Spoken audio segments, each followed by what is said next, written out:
Mr. Boileau, you have the floor for 20 minutes. Go ahead. Merci beaucoup. J'aimerais vous montrer mon écran.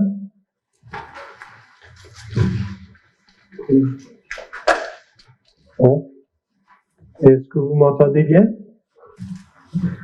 Yep, and the screen is working fine. Oui, merci. Alors, je vais vous présenter les conclusions du 6e avenir de l'environnement mondial.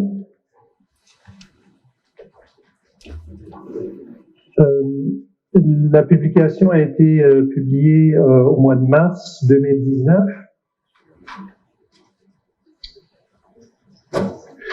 Et je vais vous discuter un peu des conclusions par rapport aux politiques environnementaux. Premièrement, je dois reconnaître tous les partenaires qui nous ont permis de publier ce rapport.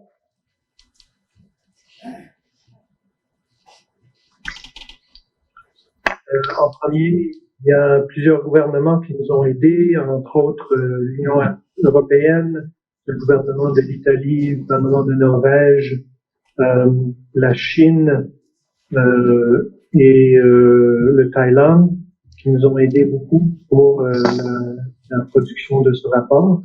Et nous avons plusieurs partenaires pour l'aspect technique de la production du rapport, entre autres des centres GRID qui sont alliés avec le programme des Nations Unies sur l'environnement, le centre de conservation aussi, et l'université à Berlin qui nous a aidés avec beaucoup de l'analyse sur les politiques environnementaux. Nous avons inclus beaucoup de partenaires et beaucoup d'experts dans ce processus, entre autres 146 auteurs, 78 membres d'organes consultatifs. Nous avons participé, soumis le rapport à plusieurs évaluations et revues techniques. Entre autres, nous avons inclus plus que 300 évaluateurs au sein de l'ONU et 1000 réviseurs techniques qui nous ont regardé et commenté sur le rapport. Nous avons eu 5 périodes d'examen, incluant deux évaluations intergouvernementaux, et nous avons participé à une révision de résumé pour les décideurs dans le mois de janvier 2019, où 95 pays et 250 participants ont participé à cette révision du résumé des décideurs. En premier, j'aimerais faire un survol de la situation de l'environnement que nous connaissons présentement. On a déjà entendu plusieurs statistiques sur l'environnement en Algérie, mais j'aimerais vous présenter des données sur l'environnement pour la Terre entière. En particulier, nous allons avoir environ 9 à 10 milliards de personnes sur la planète en 2050. Dans les pays riches, on sera plus âgé. Dans les pays pauvres, plus jeunes. On va avoir une tendance vers l'urbanisation. À peu près 2/3 de ces personnes vont vivre en ville en 2050. Il y aura nécessairement un développement économique durant cette période. Et on va essayer de... Mr. Boileau, the slides are stuck at the first one. À la fin, alors on a beaucoup d'objectifs sociaux, environnementaux et économiques qu'on doit arriver dans cette période de 2030 et 2050. Hello. Il y aura certainement un changement technologique, en particulier dans le domaine de la production agricole. Et on va avoir nécessairement une croissance des changements climatiques qui vont essentiellement nous donner des sécheresses et des phénomènes météorologiques plus violents. Mr. Boileau, the slides are stuck on the first one. Le rapport, nous avons évalué la situation environnementale dans 5 domaines, entre autres l'air, la biodiversité, les océans, le potable, le terrain, le sol. Alors, en particulier pour l'air, nous voyons que nous avons à peu près entre 6 à 7 millions de décès prématurés chaque année dus à la pollution de l'air. Certainement, les gaz à effet de serre sont en augmentation. Nous avons aussi les substances qui appauvrissent la couche d'ozone, on est en train de les gérer, mais on a encore des substances qui affectent la couche d'ozone.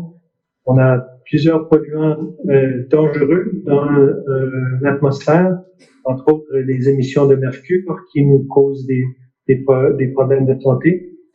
Et nous avons des polluants climatiques de courte durée, comme le méthane, qui, eux, aussi affectent les changements climatiques.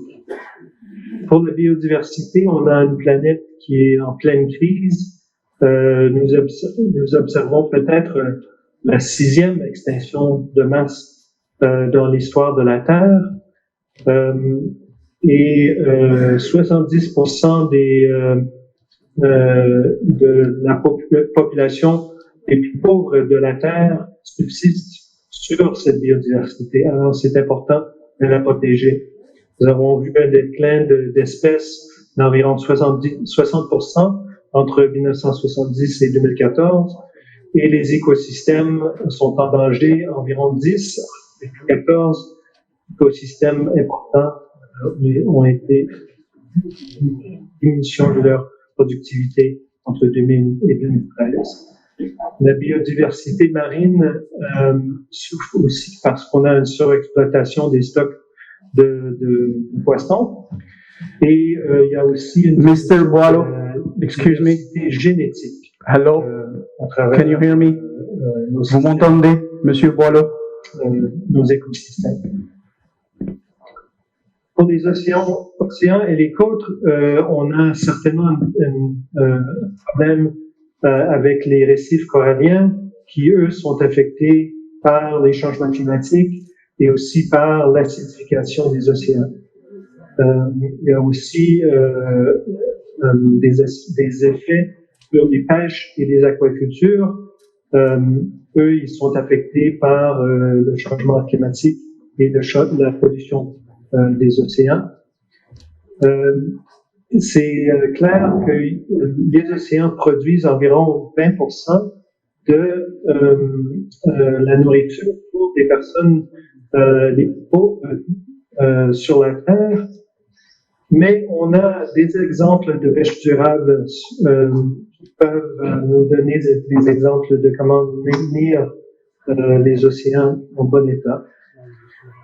Pour les océans, le plus gros problème qu'on voit, c'est les plastiques marins ou les plastiques qui se retrouvent dans les océans à cause de notre consommation sur la Terre.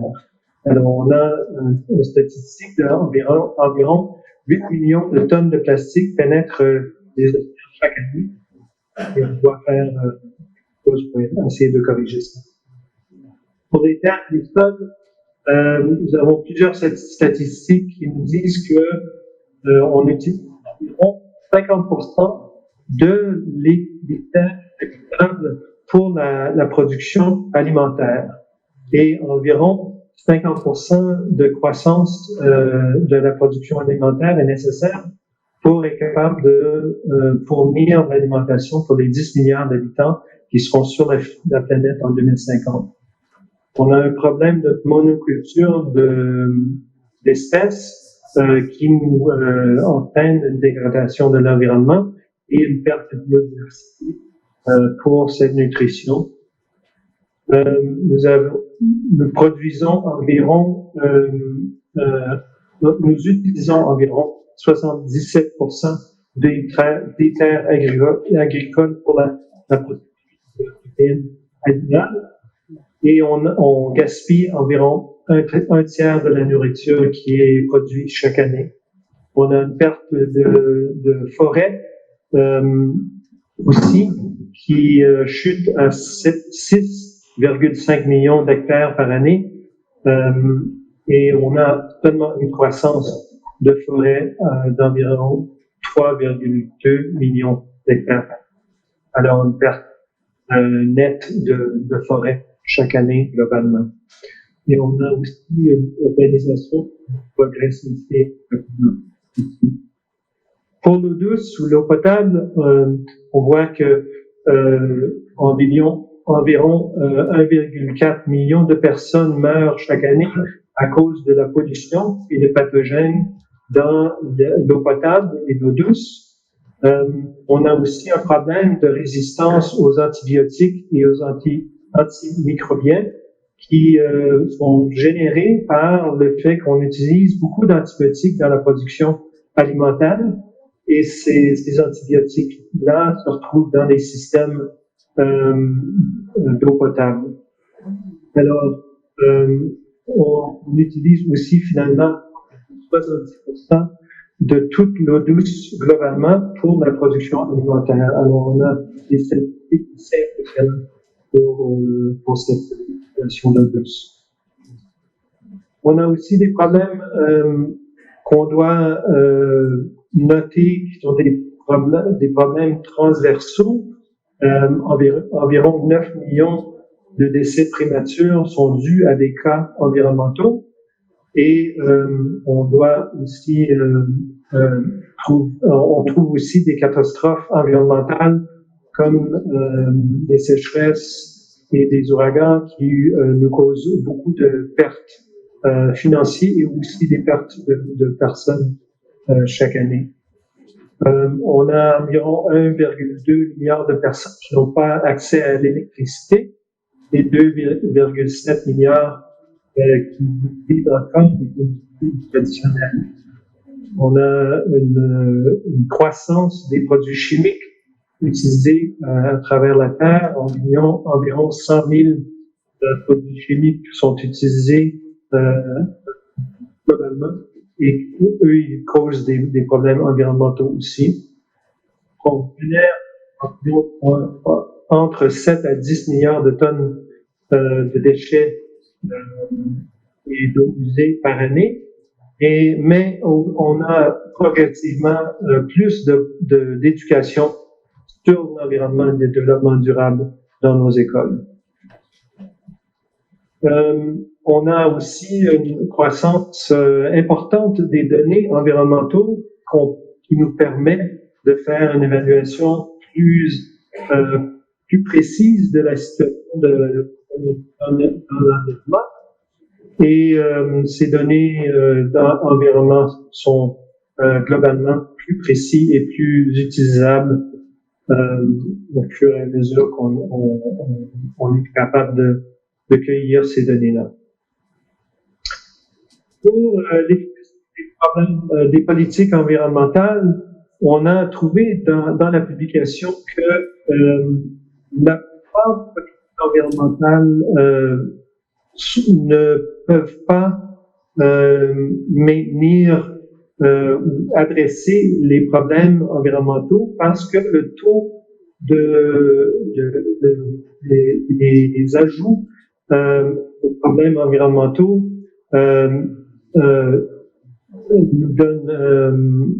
vont plus vite que nos politiques. Alors, on a découvert dans le document que la discussion des politiques environnementaux et l'intégration des politiques environnementaux peuvent permettre d'adresser les problèmes environnementaux qu'on voit régulièrement.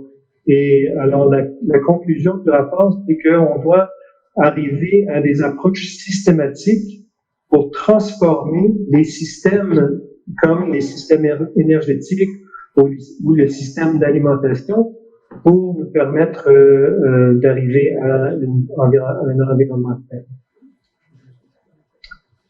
Pour l'avenir, notons que les objectifs de développement durable qui ont été négociés et acceptés en 2015 sont en tendance négative pour l'environnement. Alors, la plupart de ces objectifs pour les objectifs de développement durable ne seront pas atteints et on a une dégradation supplémentaire dans tous les domaines environnementaux, sauf peut-être la qualité de l'air dans nos zones urbaines. Alors, on a beaucoup de travail à faire pour arriver à une transformation qui nous permettra d'arriver à un environnement sain.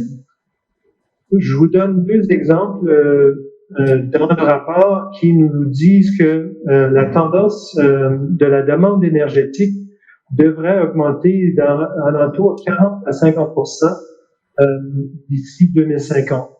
Mais on doit décarboniser cette demande énergétique-là pour arriver à une décarbonisation d'environ 80% d'ici 2050. Alors, on a deux tendances qui vont dans différentes directions. Pour le système d'alimentation, on doit avoir environ 50% de production d'aliments agricoles, mais on doit réduire l'impact environnemental de cette production alimentaire d'environ 2/3 d'ici 2050 pour arriver à nos objectifs de développement durable et nos objectifs d'accord de Paris et nos objectifs de biodiversité aussi. Pour arriver à ces objectifs-là, on doit, dans le domaine énergétique, réduire la croissance de cette demande énergétique-là et essayer de décarboniser le restant de cette demande-là.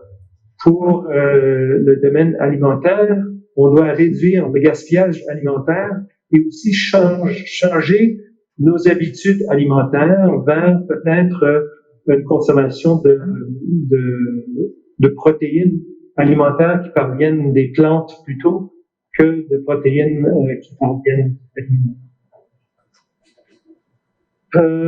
notre conclusion aussi, c'est qu'on doit essayer d'utiliser des approches participatives pour arriver à nos objectifs. On peut pas faire ça tout seul. On doit travailler tous ensemble pour arriver à des solutions d'environnement qui seront durables. Ici, on a fait une étude pour voir combien d'idées et combien de projets qui sont déjà en train pour améliorer l'environnement qu'on peut trouver dans les différents domaines où on doit agir comme l'énergie et l'alimentation. Et il est clair qu'il y a déjà des projets, beaucoup de projets dans ces domaines-là, mais ils doivent augmenter leur impact. Alors, on veut travailler ensemble pour essayer de trouver des bons projets pour augmenter cet impact-là. Finalement, la voie à suivre, c'est vraiment d'essayer de mettre en place des politiques transformatives. Ces politiques-là seront intégrées et vont travailler sur les différents systèmes comme l'énergie, l'alimentation et les déchets. On doit changer pour arriver avec l'économie circulaire. Si on veut achever un projet qui va protéger l'environnement comme on veut. Je vais laisser la parole et j'aimerais prendre des questions si possible. Merci beaucoup, Monsieur Boileau.